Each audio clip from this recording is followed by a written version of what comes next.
ক্রোয়েশিয়ার সিজন শেষ, যার জন্য ভিসা হচ্ছে না। অনেকে আপনারা আসতে চাচ্ছেন বাট বুঝতে পারতেছেন না যে আপনারা কোন ক্যাটাগরিতে বা কোন সাইটগুলোতে এখন আবেদন করবেন, কোন কাজের রেশিওটা ভালো বা কোন ক্যাটাগরির ভিসা রেশিও আসতে চাচ্ছেন। অনেকে বলতেছে যে আপনারা ট্রানজিট ভিসা নিয়ে আসবেন, এয়ারপোর্ট থেকে আপনাদেরকে ফেরত দিবে, বা এয়ারপোর্টে যদি আপনাকে আপনার কোম্পানি রিসিভ না করে বা আপনার পারমিট ক্যান্সেল হয়, এক্সেট্রা এক্সেট্রা বিভিন্ন ধরনের রিমার্কস বিভিন্ন ইউটিউবার এবং বিভিন্ন এজেন্সির লোকেরা বলতেছে। ক্রোয়েশিয়ার পারমিট হচ্ছে, ভিসা হচ্ছে না। ক্রোয়েশিয়ার প্রচুর পরিমাণ ভিসা রিজেক্ট হচ্ছে। ক্রোয়েশিয়ার ভিসা রিজেক্টের হার এখন অনেকটাই বেশি। এখন শীতকাল চলতেছে, যার জন্য ক্রোয়েশিয়া ভিসা দিচ্ছে না, এক্সেট্রা এক্সেট্রা। আর যারা নতুন আসতে চাচ্ছেন তারা আপনারা দ্বিধাদ্বন্দ্বে আছেন, আদৌ আপনারা ক্রোয়েশিয়া আসবেন কি আসবেন না। তার উপর আরো একটা বড় টেনশন হয় যে ক্রোয়েশিয়ায় কোম্পানি আপনাদেরকে রিসিভ করে না। তো চলুন আজকের এই ভিডিওতে এই সকল প্রশ্নের উত্তর খোঁজার চেষ্টা করব এবং আসলে বাস্তবতাটা কি সেটা আপনাদেরকে আমি তুলে ধরবো। তার আগে বলে নিই, আপনি যদি আমাদের চ্যানেলে নতুন হয়ে থাকেন তাহলে অবশ্যই চ্যানেলটি সাবস্ক্রাইব করে দিবেন এবং পাশে আসা বেল আইকনটি চেপে দিবেন। আর যদি অলরেডি সাবস্ক্রাইব করে থাকেন, thanks a lot. So let's get start the video. First of all আমি বলি, দেখেন ভাইয়া, আজকের ভিডিওটি আমি অনুরোধ করব আপনারা শুরু থেকে শেষ পর্যন্ত না টেনে সম্পূর্ণ দেখুন। ক্রোয়েশিয়া নিয়ে আপনার মনে যত প্রশ্ন আছে, কনফিউশন আছে, ইনশাল্লাহ আজকের এই এক ভিডিওর মাধ্যমেই সেগুলো দূর হয়ে যাবে। তো চলুন শুরু করা যাক। ফার্স্ট অফ অল আমি বলি যে ক্রোয়েশিয়া এখন শীতকাল চলতেছে, যার জন্য অনেকেই বলতেছেন আপনাদের ভিসা রিজেক্ট হচ্ছে বা ভিসা হবে না। এই কথাটার সত্যতাটা কি এবং এটার বাস্তবতাটা কি? আমি ফার্স্ট অফ অল বলবো যে হ্যাঁ, এখন একটা সামার চলে গেছে, এখন উইন্টার সিজন চলে আসছে। সো এর জন্য যে আপনার ভিসা রিজেক্ট হচ্ছে এটার কোনো যৌক্তিকতা নেই। যে সকল ভাইয়া আপনাদের কোম্পানি স্ট্রং এবং আপনাদের সব ডকুমেন্টস অরিজিনাল, সেই সকল ভাইয়ারা আপনারা ভিসা পাবেন বা ভিসা হচ্ছে এবং খুব কম সময় হচ্ছে। সেটা কি? দেখেন, যে সকল ভাইয়ারা এখন আপনারা সিজনাল ওয়ার্কের জন্য আবেদন করছেন, আপনারা জানেন যেহেতু সিজনটা শেষ হয়ে যাচ্ছে, সেক্ষেত্রে আপনাদের সিজনাল ওয়ার্ক পারমিটের যে ভিসা রেশিও সেটা একটু কম, আগের থেকে তুলনামূলক কম। বাট কনস্ট্রাকশনে যারা যাচ্ছেন তাদের তুলনামূলক ভিসাটা অনেক অনেক ভালো। তার মানে এই না যেটা শীতকাল চলে আসছে আপনার ভিসা হবে না।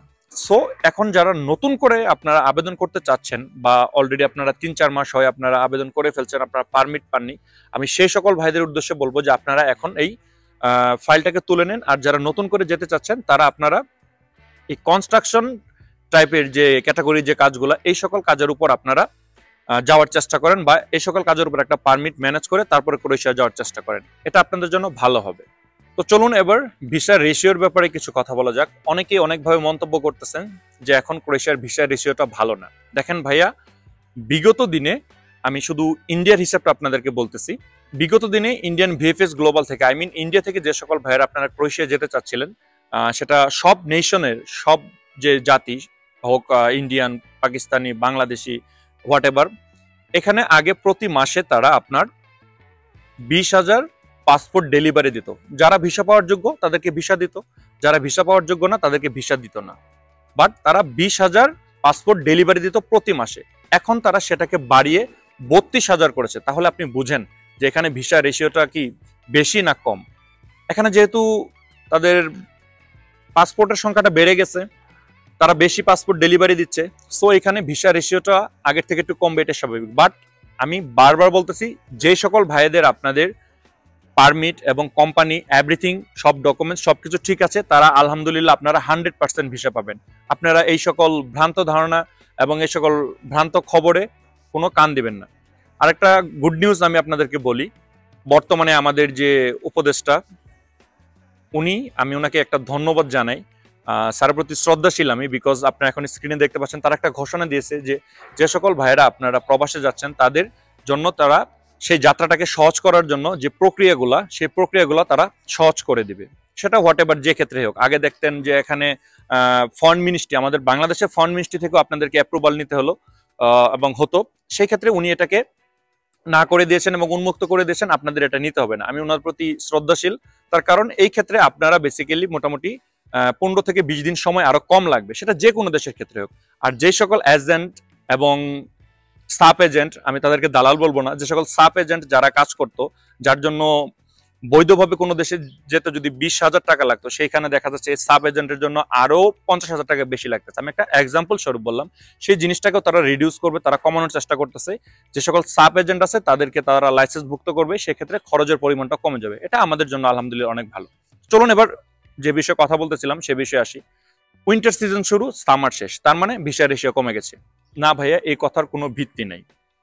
আমার সঙ্গে এরকম অনেক ভাইয়েরও কথা হয়েছে যারা মিডল ইস্টে আছেন, দুবাই, কাতার, বিভিন্ন দেশে রয়েছেন, তারা স্কিল ওয়ার্কার, তাদের ক্ষেত্রে ভিসা রেশিওটা এবং সময়টা অনেকে কম লাগতেছে। আমার সাথে যাদের কথা হয়েছে তারা অনেকে এমনও আছে যে 15 দিন 12 দিন এরকম সময় ভিসা পেয়েছেন। তার মানে কি ক্রোয়েশিয়ার অবস্থা খারাপ? না, বাট কিছু রিউমার্স আমাদের শোনা যাচ্ছে যে বিভিন্ন ইউটিউবার এবং বিভিন্ন এজেন্সির লোকেরা বলতেছে তাদের ভিসাগুলো রিজেক্ট হচ্ছে, অন্য কোনো কারণ না পেয়ে তারা এই কারণটাকে আপনাদের কাছে তুলে ধরতেছে। তার কারণ হচ্ছে যে তারা সঠিকভাবে প্রপার ওয়েতে কোনো আবেদন করেনি, তারাও ভালোভাবে জানে যে আপনার ভিসাটা রিজেক্ট হবে। তার কারণ হচ্ছে আপনাদের কাছ থেকে পাসপোর্ট জমা নেওয়ার সময় তারা বিভিন্ন রকম একটা চার্জ নিয়েছে, কারো কাছ থেকে 50,000, কারো কাছ থেকে 1 লাখ, বাট তারা এগুলো সব হাতে ম্যানুয়ালি করে দিয়ে 6-7 হাজার বা 10,000 টাকা খরচ করে আপনাদেরকে একটা ফেক পারমিট এবং সবকিছু দিয়ে আপনাদেরকে দিয়ে দিয়েছে।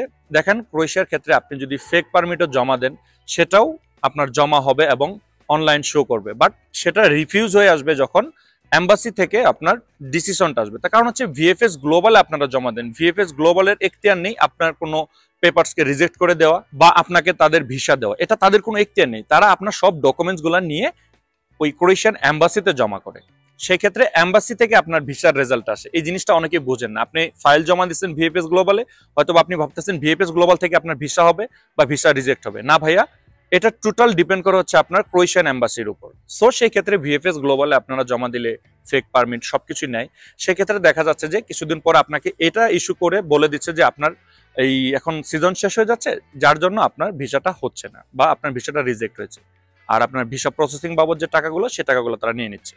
তো চলুন এবার কথা বলা যাক যে গুরুত্বপূর্ণ যে বিষয়টা, অনেকে দেখা যাচ্ছেন যে আপনারা ক্রোয়েশিয়া আসার পরে কোম্পানি পাচ্ছেন না, বা আপনি বাংলাদেশে থাকা অবস্থায় হয়তো বা আপনার কোম্পানি আপনার পারমিটটাকে ক্যান্সেল করে দিচ্ছে বা আপনাকে রিসিভ করতেছে না। এই সকল সমস্যার সম্মুখীন অনেক ভাইয়েরাই হচ্ছেন। আমি আমার গত ভিডিওতে বলেছিলাম যদি কেউ এরকম কোনো সমস্যার সম্মুখীন হন তাহলে কি করবেন এবং এই সমস্যাটা কেন হচ্ছে।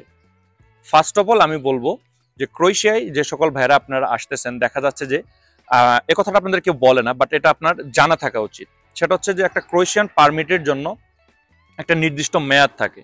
সেটা কি, আপনাকে যে ওয়ার্ক পারমিটটা দিচ্ছে এই পারমিটটা 2 মাসের ভিতরে যদি আপনি ভিএফএস গ্লোবালে জমা না করেন এবং ভিএফএস গ্লোবালের মাধ্যমে যদি এম্বাসিতে জমা না পড়ে, তাহলে দেখা যাচ্ছে যে এই পারমিটে আপনার ভিসা হওয়ার সম্ভাবনাটা অনেক কম এবং অনেক কম, মানে রিজেক্ট হওয়ার সম্ভাবনাটা 100%। এই জিনিসটা অনেকে বুঝেন না। তার কারণ হচ্ছে আপনার পারমিট পাচ্ছেন, পারমিট পাওয়ার পরে আপনারা দেখা যাচ্ছে আপনাদের পুলিশ ক্লিয়ারেন্স গুলা এবং বাদ বাকি যে ডকুমেন্টস গুলা এই সব কিছু নিয়ে আপনি আপনার এজেন্সিকে দিচ্ছেন। আপনার এজেন্সি আরো 10 জনের জন্য আবেদন করছে, সে আরো 5-10 দিন ওয়েট করতেছে, ওয়েট করে সবগুলো ফাইল একসঙ্গে নিয়ে তারপরে সে জমা করতেছে। এর জন্য আপনাদের ভিসা রিজেক্ট হয়ে যায় বা হওয়ার সম্ভাবনাটা বেশি। সো আমি বলবো, এবং একটা জিনিস মাথায় রাখবেন, ক্রোয়েশিয়ান যে ওয়ার্ক পারমিট আপনি পাবেন বা ভিসার জন্য যে আবেদন করবেন, সেই ক্ষেত্রে আপনার পুলিশ ক্লিয়ারেন্সটা মাস্ট বি আপনার পারমিট আসার আগেই নিতে হবে বা আপনার আগেই সেটা অ্যাটাস্টেশন করাতে হবে। আপনারা জানেন যে ক্রোয়েশিয়া যারা আসতেছেন তাদের জন্য বাংলাদেশি যে পুলিশ ক্লিয়ারেন্সটা সেটা ফরেন মিনিস্ট্রি, বাংলাদেশের foreign ministry, even Croatian embassy থেকে এগুলা লিগ্যালাইজেশন করাতে হয়। এই জিনিসটা করানোর পর আপনি যখন এটা সাবমিট করবেন তার উপর ডিপেন্ড করে আপনার ওয়ার্ক পারমিট আসবে। অনেক এজেন্সি কি করতেছে, আপনার এই সাপ্লাই কোম্পানি বা 2 নম্বর ভাবে কাজ করতেছে, এগুলা লিগ্যালাইজেশনের কোনো দরকার নেই, তারা ওয়ার্ক পারমিটের জন্য আবেদন করে দিচ্ছে, ওয়ার্ক পারমিট চলে আসছে, তারপর আপনাকে বলতেছে যে ভাই এখন আপনি পুলিশ ক্লিয়ারেন্স দেন এক্সেট্রা, মানে হট্টগোল বাজিয়ে তাদের ওই যে ধান্দা একটাই, 50 জনের কাছ থেকে ফাইল জমা নেবে, তাদের কাছ থেকে কিছু টাকা তিনি ব্যবসা করে নেবেন, বাস। এটা এখানে যে আপনি ক্ষতিগ্রস্ত হচ্ছেন আমি ক্ষতিগ্রস্ত হচ্ছি এটা তার কোনো জানার বিষয় নেই। তো চলুন যে ব্যাপারে কথা বলতেছিলাম, সো এইভাবে যদি আপনি 2 মাসের ভিতর আবেদন না করেন, আপনার ওয়ার্ক পারমিটটা আপনি জমা না করেন, সেক্ষেত্রে দেখা যাচ্ছে যে 2 মাস পরে যখন আপনি এই জিনিসটাকে জমা করবেন, আপনার ওয়ার্ক পারমিটটা জমা করবেন, দেন এই এম্বাসি থেকে আপনার যে লোক বা যে কোম্পানি আপনাকে নিতে চাচ্ছিল ক্রোয়েশিয়া, তাদের কাছে একটা মেল যাবে এবং তাদের কাছে একটা ভেরিফিকেশন কোড যাবে। দেন তারা কমিউনিকেশন করবে যে আপনি কি এখন এই লোকটাকে নিতে চাচ্ছেন কি নিতে চাচ্ছেন না। জিনিসটা মাথায় রাখবেন। যদি আপনি ফাইলটা লেটে করেন এবং আপনি দিলেও তারপরেও তারা সেগুলো যোগাযোগ করবে, বাট যদি লেট হয়ে যায় সেক্ষেত্রে তারা এটাকে আরো বেশি গুরুত্ব দেয় এবং তারা তাদের সঙ্গে যোগাযোগ করে। তখন যদি আপনার সেই কোম্পানি বা আপনার সেই মালিক বলে যে না এখন আর আমার দরকার নেই, সেক্ষেত্রে আপনার ভিসাটা রিজেক্ট হয়ে যাবে। আশা করি জিনিসটা ক্লিয়ার। সো এক্ষেত্রে আমি আপনাদেরকে সাজেস্ট করব, আপনারা যার মাধ্যমে আবেদন করতেছেন বা যার মাধ্যমে জমা দিচ্ছেন তার সঙ্গে কন্টিনিউসলি একটা যোগাযোগ রাখবেন, এবং সে যেন সেই মালিক বা সেই কোম্পানির সঙ্গে কন্টিনিউসলি যোগাযোগ রাখে।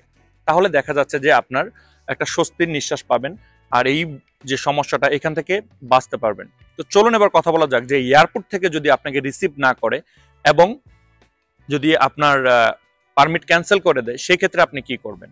দেখেন ভাইয়া, এখন এই জিনিসটা অনেক ইম্পর্টেন্ট, তার কারণ হচ্ছে এই প্রবলেমেরই সম্মুখীন হচ্ছেন আমাদের বাংলাদেশি ভাইয়েরা বেশি।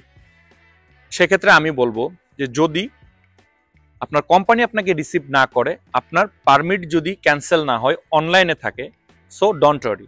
তার মানে হচ্ছে আপনার ভিসাটা বৈধ, আর আপনি ভিসা বৈধ থাকলে আপনার কোম্পানি আপনাকে হোয়াট এভার রিসিভ না করলেও কোনো সমস্যা নেই, ক্রোয়েশিয়ান ইমিগ্রেশন আপনাকে ছেড়ে দিবে, আপনি আসতে পারবেন, আপনি ইমিগ্রেশন ক্রস করতে পারবেন, ক্রোয়েশিয়া ঢুকতে পারবেন, বাট আপনি কাজ পাবেন না। সেক্ষেত্রে আপনার বিকল্প কোনো ওয়ে বা ব্যবস্থা করতে হবে, সেটা আমি আমার প্রত্যেকটা ভিডিওতে বলেছি। যদি এই বিষয়ে আরো জানার থাকে তাহলে কমেন্টস করবেন, ইনশাল্লাহ আমি আপনাদেরকে এই বিষয়ে জানাবো। আর 2 নাম্বার যে জিনিসটা, যে যদি আপনার পারমিট ক্যান্সেল করে দেয় তাহলে আপনি কি করবেন, এটাও অনেক ইম্পর্টেন্ট, এবং এটাও হচ্ছে এখন বর্তমানে, যার জন্য অনেকেই ভিসা রিজেক্ট হচ্ছেন। কিন্তু এই জিনিসটাকে আপনারা অন্যভাবে এক্সপ্লেন করতেছে আপনার এজেন্সি এবং আপনার থার্ড পার্টি, সেটা অন্যভাবে আপনাকে বোঝাচ্ছে যে এখন সিজন শেষ, যার জন্য ক্যান্সেল হচ্ছে।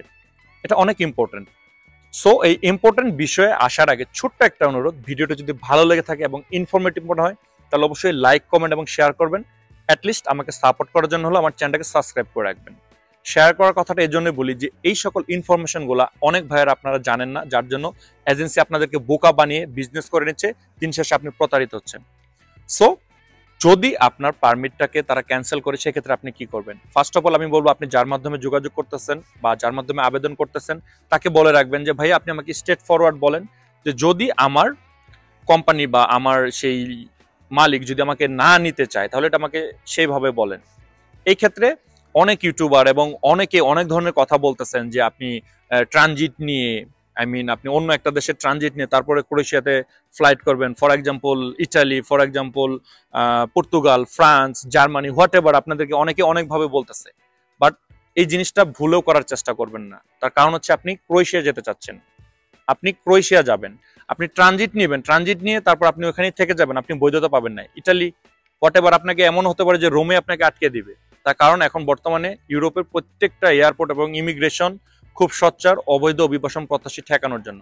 অনেকেই এটা বলতেছেন, বাট এখানে আমি বলবো যে 10 এবং 90 চান্স, 10% চান্স আপনি টিকে যেতে পারেন এবং 90% চান্স আপনাকে ওইখান থেকে ডিপোর্ট করে দিতে পারে এবং আপনাকে ব্ল্যাক লিস্টে দিয়ে দিতে পারে। পরবর্তীতে আর আপনি ইউরোপের অন্য কোনো সেনজেনভুক্ত দেশে যাওয়া তো দূরের কথা, 5-6 বছরের জন্য ব্যান হয়ে যাবেন, আপনার পাসপোর্টটাকে ব্যান করে দিবে। এই ভুলটা কেউ করবেন না। তো যদি আপনার পারমিটটাকে ক্যান্সেল করে, তো তাহলে আপনি কি করবেন। তাহলে সেক্ষেত্রে আমি বলবো যে আপনি যে এজেন্সির মাধ্যমে কন্ট্রাক্টটা করছেন, আপনি তাদের সঙ্গে কন্ট্রাক্ট এইভাবে করবেন যে আমাকে ভিসা দিয়ে দিলা আর আমার টাকাগুলো নিয়ে নিলা না, এরকমটা না। আমি ক্রোয়েশিয়ায় যাব, আমি সেফলি আমি ইমিগ্রেশন ক্রস করব, দেন তারপর তুমি তোমার টাকা পয়সাগুলো নিবা। আমি দরকার হলে একজনকে জিম্মি রেখে যাচ্ছি, হোয়াট এভার, বা আমি তোমাকে ব্ল্যাঙ্ক চেক দিচ্ছি, মানে যেভাবে কন্ট্রাক্ট করা যায়। এখন যদি আপনি আসতে চান, যেভাবে কন্ট্রাক্ট করা যায় এইভাবে করবেন।